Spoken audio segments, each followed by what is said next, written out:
So, today we continue on our sermon series, Together in This. For those of you who weren't here last week, we wrestled with and talked about our why at One Church. Why does One Church exist? On the next slide, I want to invite you to say this out loud with me. Ready?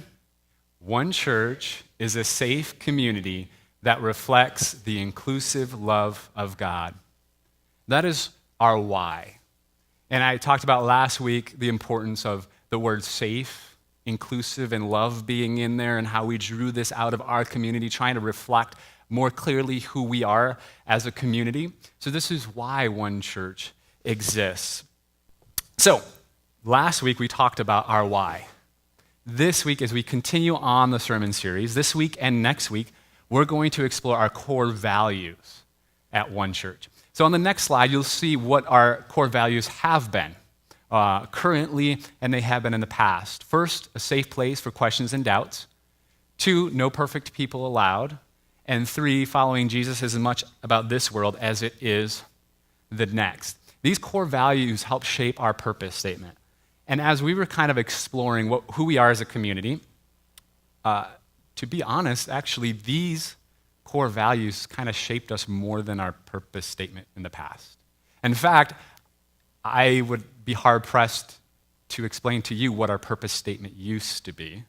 And I bet most of you probably were like, I have no idea. But you would know that it's a safe place for questions and doubts.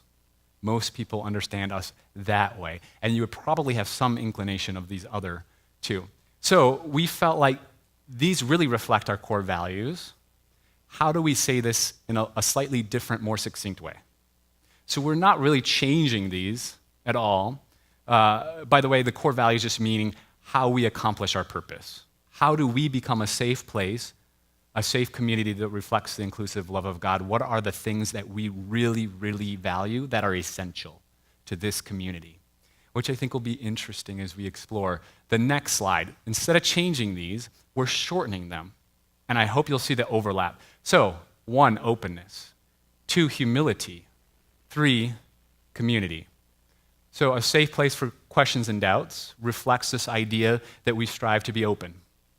No perfect people allowed. We seek humility in our actions. Following Jesus is as much about this world as it is the next. Has a lot to do with community, how we are formed, the people we are becoming, and also this idea that it's not just about going to heaven when we die, that the primal central focus of following Jesus is about the person we are becoming.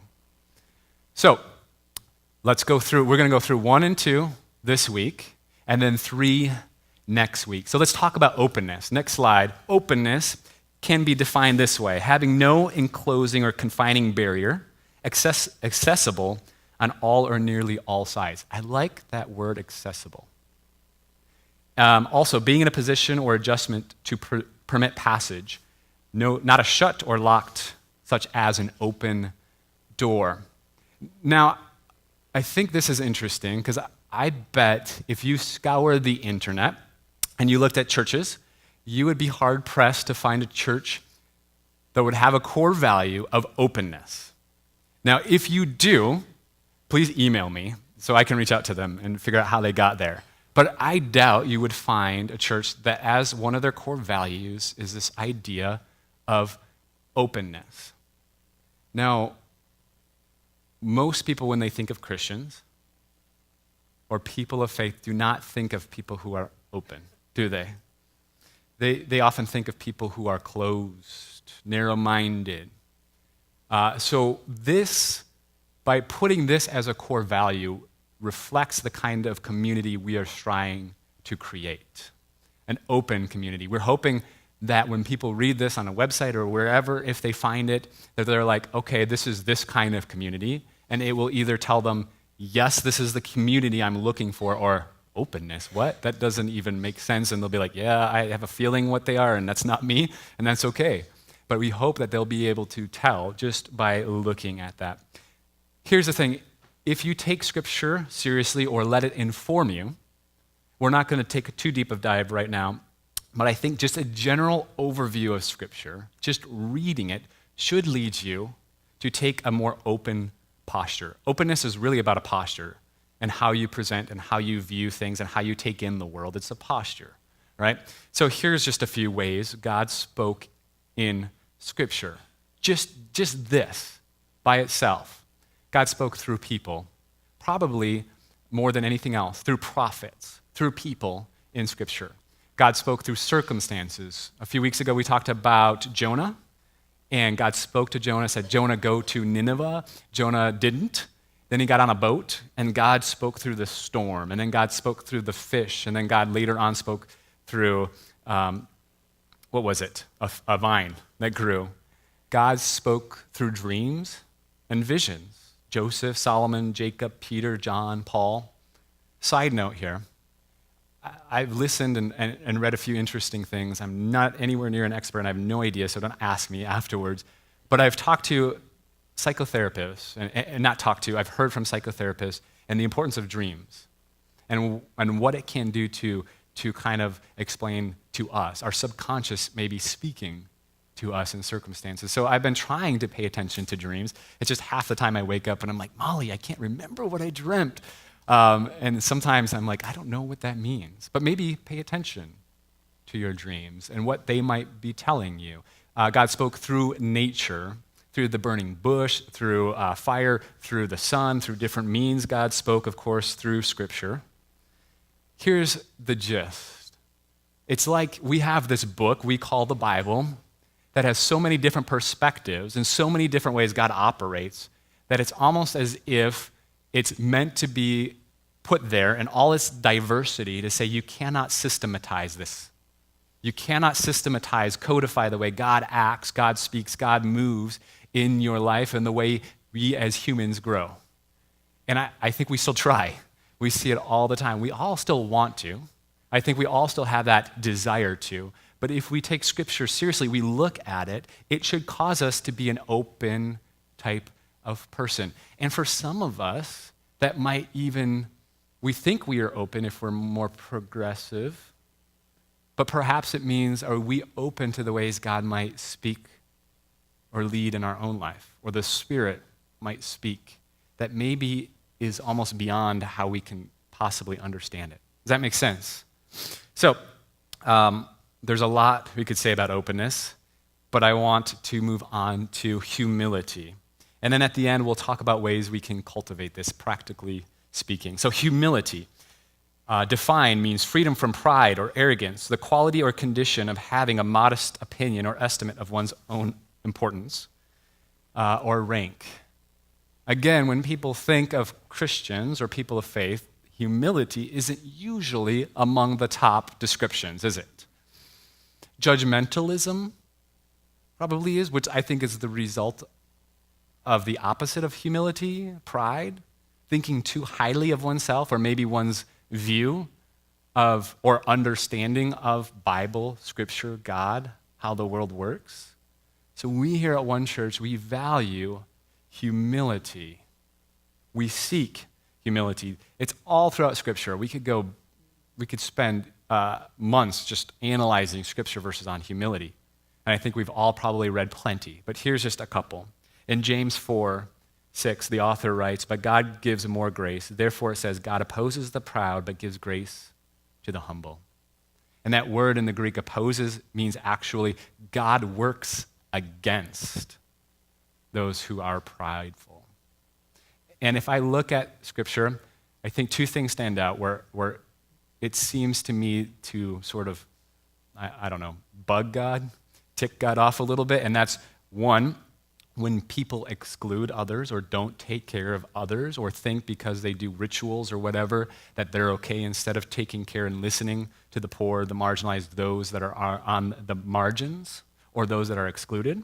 And number two, those that become prideful. And I think it's because those two things go very much against the essence and heart of who God is. And so we take that humility and openness together because they very much go hand in hand. Jesus, of course, says in Matthew, whoever exalts himself will be humbled, and whoever humbles himself will be exalted. Humility is not a valued trait in today's society. It's really, really hard because we all self-promote, want to achieve, want to do better, and it works against kind of the very movement of our capitalistic consumeristic society, doesn't it? One of my favorite verses is in Micah 6:8. Our oldest son is named Micah. This is my wife and my favorite verse, and yes, our son was pretty much named after this verse. Here, God has told you, O mortal, what is good. What does the Lord require of you? But to do justice, to love kindness, and to walk humbly with your God. Beautiful. Our son was named after that. Our youngest son is Liam. He was named after Liam Neeson. So not at all biblical. We'll see how that goes. But I love that guy. Great actor. This, I think, would be wonderful to just do a sermon series off. Justice, loving kindness, and humility. In the midst of everything else, am I a person of faith? Am I a Christian? Am I all this? Do we focus on justice, loving kindness, which means can be interpreted as meekness or compassion, just love in general, and humility? It's right there. These are the things that mark the person of faith. Humility, alongside, I think, of love, are the two markers of a spiritually mature person. And yet our society doesn't value those very well. But I'm willing to bet if you thought about a person in your life, it was like they are a spiritually mature person. There's somebody that feels centered. You would notice love and humility in their life, and probably as well an openness. They seem to go against the flow of everything else in our society. You feel at peace. They're not pressuring you. They're there. They can hold that space for you. So why do Christians lack humility? Why does it seem for so many people that humility is not the number one marker or even up there at all? I propose to you today that at least one of the reasons, if not the greatest reason, that many Christians lack humility is because we have falsely mistaken faith for certainty or belief. And we've talked about this plenty of times before, but I think there is a huge distinction here that we need to come at time and time again. What is faith? For so many, faith means correct beliefs or certainty. I love this quote from Anne Lamott, where she writes, "The opposite of faith is not doubt, but certainty." Certainty is missing the point entirely. Faith includes noticing the mess, the emptiness, and the discomfort, and letting it be there until some light returns. The opposite of faith is not doubt, it's certainty. When people claim to be certain, that's not faith. Faith is in the midst of the muckiness of life, that somehow you're trusting that God is working, that somehow you're hoping, you're anticipating that even when the light doesn't seem to be shining, that somehow you have hope and faith and trust that God is working to create light, to create resurrection in the midst of all the death and struggle you see all around you. Does that make sense? Oh, I love that quote. Anybody heard of the phrase spiritual but not religious? No? Now you have. I think for many, religion flows out of this. For many that use that phrase, I'm spiritual but not religious, and I would anticipate there's probably many in here that would resonate themselves with that phrase, I'm spiritual but not religious, or at least understand this, that for a lot of people, then religion has come to mean proper belief, correct thinking. If you get the right church, the right doctrine, if you do the right rituals, if you do the right dance, right, then God will act in a certain way. Very, very transactional. For spirituality, for many people, it's not about certainty, but it's about growth. It's about a journey. It's about an evolution. It includes spiritual practices. It focuses more on the journey and doesn't impose anything on anyone else, but it's focusing more on the kind of person they are becoming. Does that make sense? I think a lot of people, when they separate that, some people will say, no, they're one and the same. I think you can have both. Religion, the word, actually means to realign or religament, to reconnect. So I think there's a beautiful undergirding behind the word religion, but for so many people has come to mean something else. It's not about reconnecting, but it's about telling you how disconnected you are and all the ways that you need to do to jump through all the hoops to be connected. I have a couple books here, so I didn't know exactly where we're going to go, but I'm going to read a portion out of a book. This is The Sin of Certainty by Peter Enns, and he talks about this idea of certainty and how it's come to replace faith for so many people. And so in this chapter, which is titled, What's So Sinful About Certainty? I'm just going to read a couple paragraphs here, just two. Our beliefs about God, which is to say our thoughts about God, are precious to us because they give us a sense of who we are and our place in this chaotic world. We often can't imagine any other way of being us. And so when our beliefs are threatened, the instinct, understandably, is to guard them fiercely, to resist any move as long as possible, to make the stress go away, and to stay in the comfort of our familiar spiritual homes.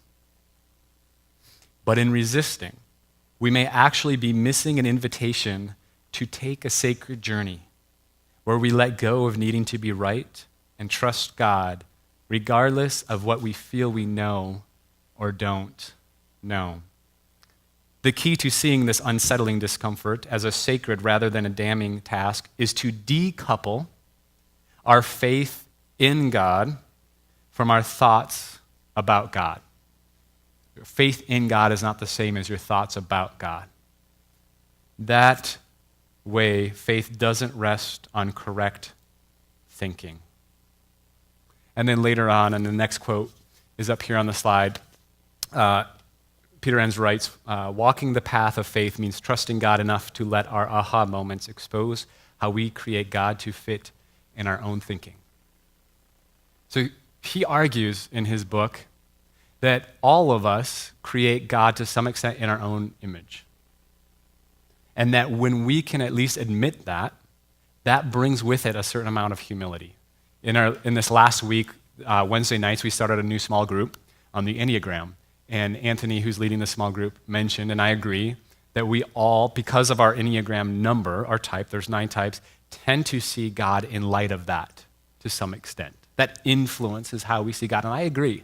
I think our personality kind of sways us a little bit. And at least seeing that brings with it a certain amount of humility, and that we do. We all create God to some extent in our own image. What does that say about people who have a very mean, arrogant God?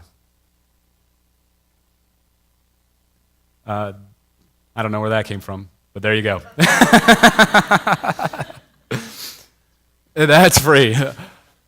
Oh, so one church, we believe faith is more about trust. It's more about growth, evolution, the journey, than any specific destination or arriving. Learning to rest. Oh, I'm going to read this in a later, so I'm not going to say it right now. At one church, we encourage questions because we believe that faith should be approached in a more open stance, a more exploratory stance. Like a little child, I wonder what about this? Why did this happen?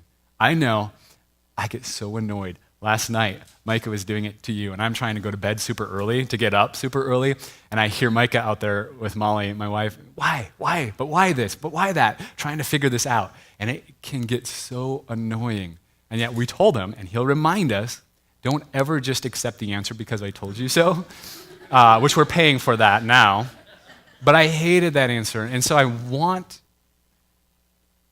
to continue that curiosity, as hard as it is, because that's what faith is about, to explore, to see, to be able to see new things, to be open to the ways God might be speaking or working. And it's not just about nature, but maybe in your job, in your workplace. Oh, my job, it's just an office job. I just sit in a little cubicle. What is God doing there?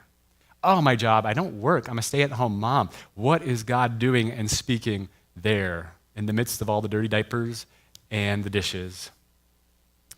Truth is truth wherever and however it is found. It's there for us to explore, to excavate. Did I say excavate? Yeah, there we go. It's there for us to discover. Openness, humility, those are core values of ours. I'm going to share a little bit of story and then why I think this story is so important. This story is found in the Gospel of Mark, and you can read along on the slide. It says, the author is writing, when John spoke up, teacher, which is referring to Jesus, we saw a man using your name to expel demons, and we stopped him because he wasn't in our group. Jesus wasn't pleased. Don't stop him. No one can use my name to do something good and powerful, and in the next breath, cut me down.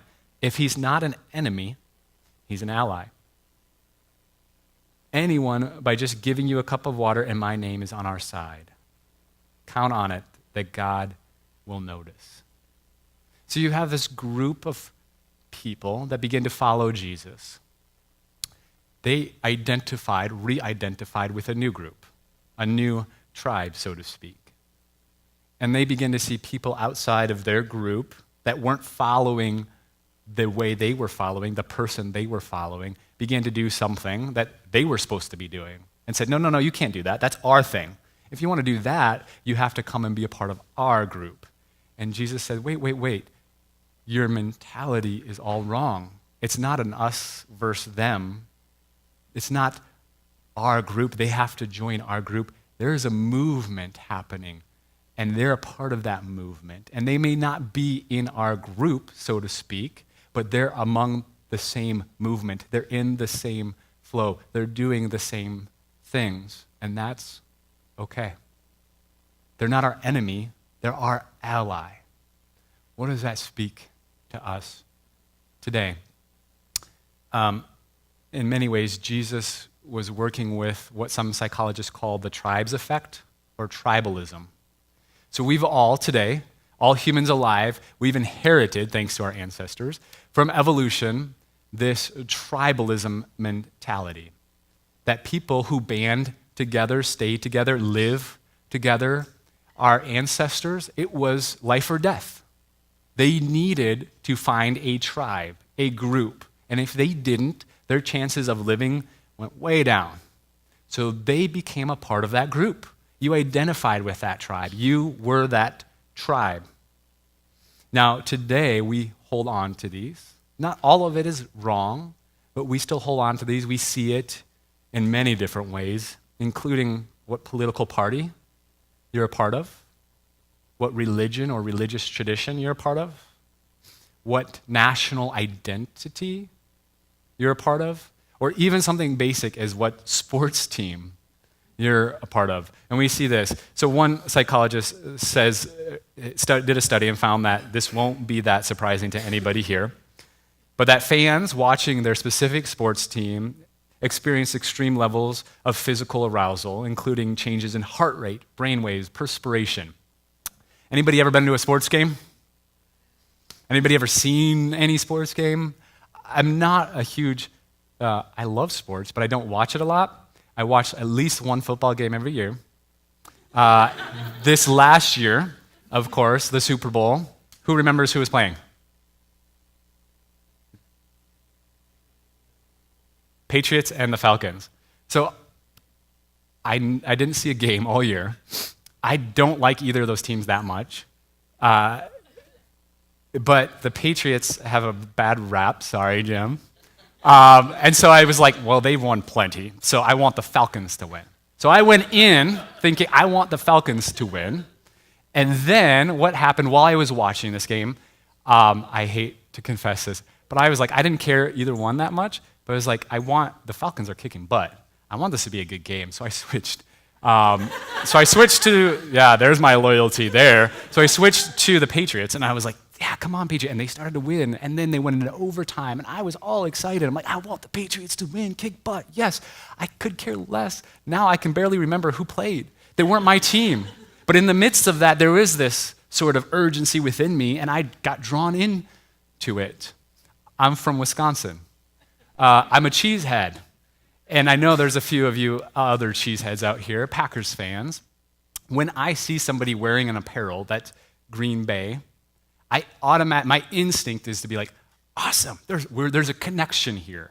Are you from Wisconsin? Where are you from? And I don't know this person, right, at all, but there's automatically this connection. I want to reach out and talk to them and find out, where are you from? Trace if you know anybody or if you lived anywhere around or anything like that. And it's been years. I lived more time in Colorado than Wisconsin, but for some reason I just go back there. It's part of that tribalism mentality. It was ingrained at a very young age. I still remember my grandpa and my dad and all my uncles sitting on the couch watching football, yelling, and I was like, that's what it means to be a man. Probably not the best, but as a kid, thinking that, like, oh, I want to get into that. And it's still ingrained inside of me, this idea that I'm loyal to this team. Now to take the humor and bring a quote. The next slide. The deepest forces of tribalism arise when we view the other's rhetoric as an assault on what we hold sacred. Nothing more intensely roils the fury of passion than a threat to our deepest beliefs and values. In fact, the savvy leader may intentionally invoke long-standing grievances into the contemporary political narrative to turn loose followers into tribal loyalists. No comment. Much of politics does this on either side. So what happens when somebody confronts, even just in their rhetoric, and we've talked about this, Dr. Chandler, I've talked about this several times since, this idea of conversational ethics. In our rhetoric, when we're talking to people, if they say something that threatens what we hold dear, our values, our beliefs, now it's an assault. That's why your heart starts pumping, your face can get red over some very simple conversation of somebody that just started talking about something. Now you're like, wait, what are you thinking? Now it's like an assault. Now the gloves are going on. Come on, we're boxing. How can you? It has to do with this idea of tribalism. Perhaps what we need today is, yes, I don't think being a part of a local tribe is necessarily bad, or being a part of a church community, or being a part of a political party. The problem, I think, arises when we hold that so dear that becomes a huge, if not our identity. And perhaps what we need more than anything else today is a reframe and a global tribal identity. We are together in this. It's not Christians versus atheists or Muslims or whoever else. It's not conservatives versus progressives.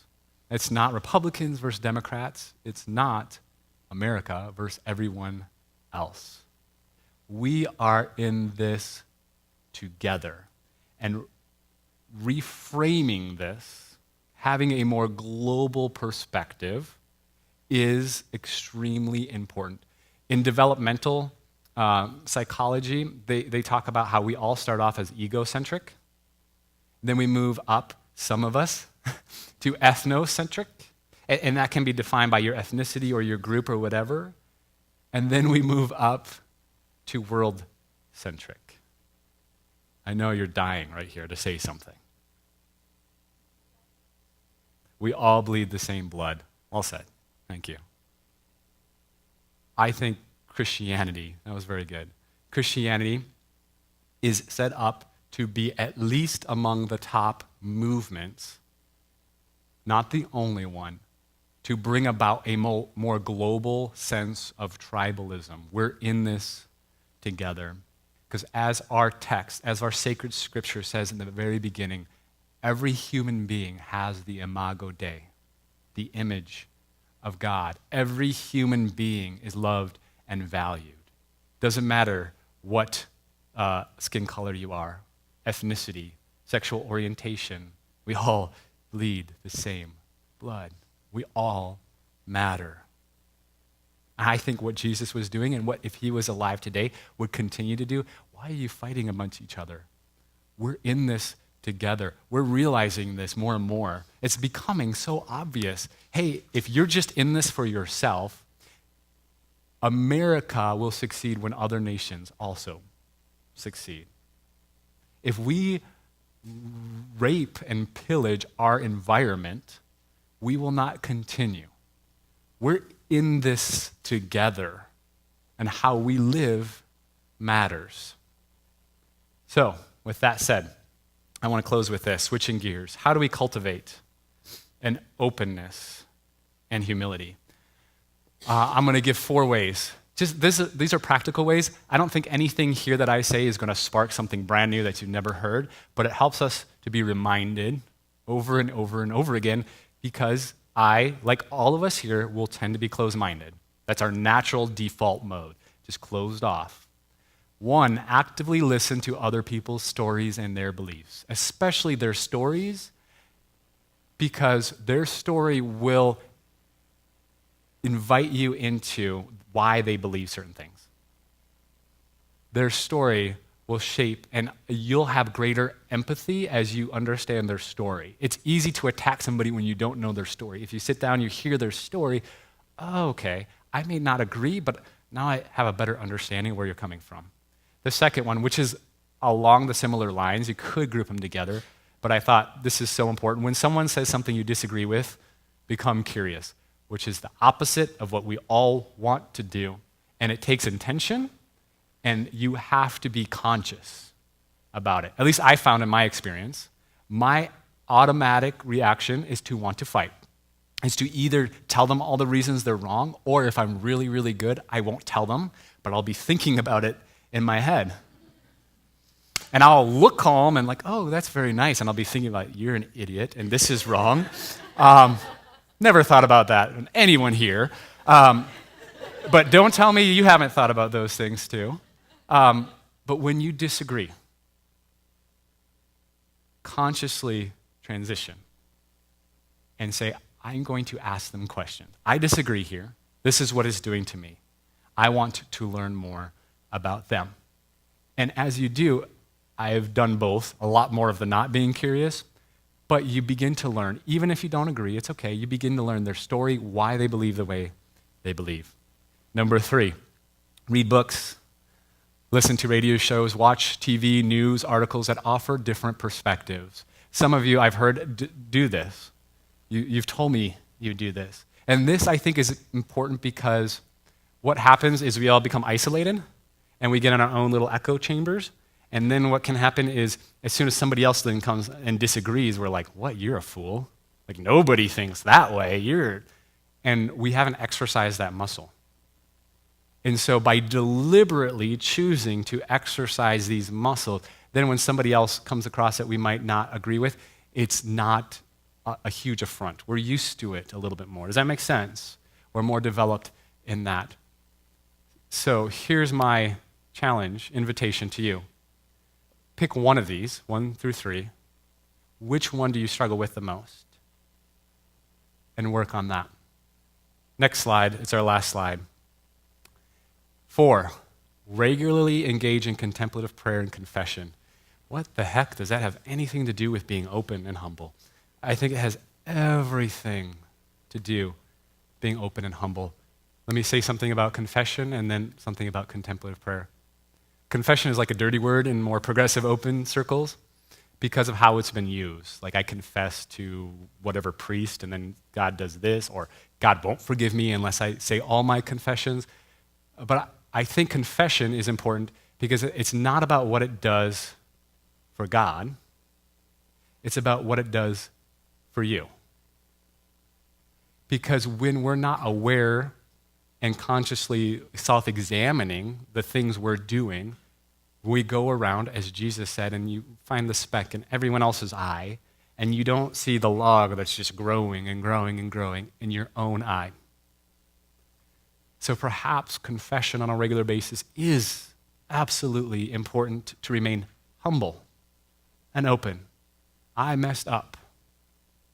Contemplative prayer.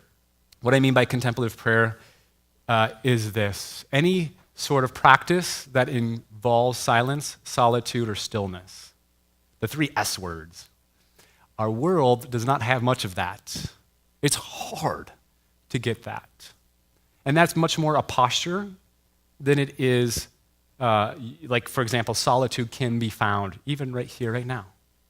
It's a posture of the heart. You can find it in an airport. You can find it whatever. When you sit and you're sitting back and you're seeing everybody else, you can find that silence even in the midst of the noise, even in the midst of all of the other stuff that's going on. So, one more book to read out of, and then we're going to engage in a little bit of contemplative prayer. This book is The Sacred Enneagram. It just came out. It was written by Christopher Heuertz. Him and his wife were activists for years and still are, but because of their experience, they started a center called the Center for Contemplative Activism. They realized that so many people today are so big into activism, and they themselves were, that it's easy to get burnt out, judgmental, frustrated. And so they go hand in hand, this idea of contemplation and activism. And so he writes in this book concerning contemplative prayer, he says, "We also learn to receive the gift of doubt as an invitation to press deeper into faith. Moving from belief to faith, there's that movement, can cause anxiety. Been there. It drums up fear for some people who feel they need to control their beliefs to be able to defend them or to rest confidently in them. At its heart, faith is making the option for the absurd. What we're really doing is placing our hope in the idea that these beliefs may in fact be true. The move from belief to faith is a move towards humility, a confessional move towards acceptance."